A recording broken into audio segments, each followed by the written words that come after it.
माय मावले तुम्ही बोला. घरी किती जोऱ्यानं बोलत असतील बरं मालकाला. तुम्ही माय मावल्या म्हणतील महाराज त्याचा तर आवाजच निघू देत नाही, पण इथं कसं बोलू.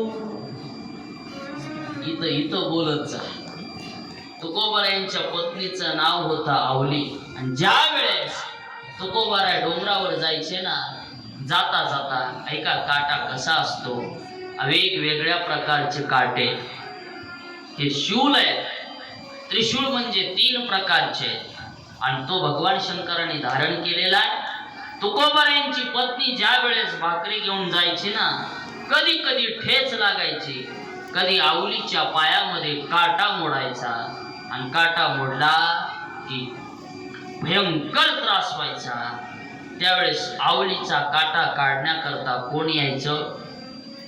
जगाचा मालक पंढरीचा पांडुरंग परमात्मा यायचा. आणि मग आवली म्हणायची, खरे माझा मालक आज मी एका वाटानं आले. आल्यावर काटा मोडला.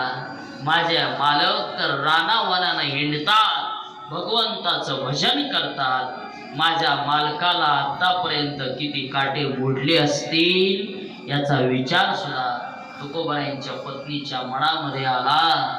आणि म्हणून देव भेटायचा असेल ना, तर किती जरी काटे टोचले तरी सुद्धा ते सहन करावे लागतात.